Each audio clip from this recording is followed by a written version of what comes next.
సిటీలో ఇల్లు స్థలాలు కొనలేకపోయిన వారు ఇన్నర్ రింగ్ రోడ్డు చుట్టుపక్కల అవకాశాలను దక్కించుకున్నారు. స్తోమతను బట్టి వ్యక్తిగత ఇల్లు అపార్ట్మెంట్లలో ఆవాసాలు ఏర్పాటు చేసుకున్నారు.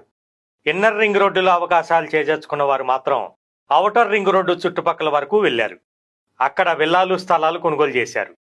ఔటర్ రింగ్ రోడ్డు లోపల కొనలేకపోయిన సామాన్యులకు ఇప్పుడు అందనంత ఎత్తులో స్థలాల ధరలు పెరిగాయి.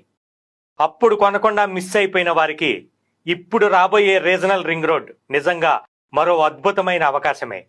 ఇప్పుడు అందుబాటు ధరల్లో ఉన్నాయి కాబట్టి సామాన్యుల నుంచి సంపన్నుల వరకు కూడా వారి వారి స్థాయిని బట్టి భరోసాతో రీజనల్ రింగ్ రోడ్డు వరకు భూమిపై పెట్టుబడి పెట్టవచ్చు.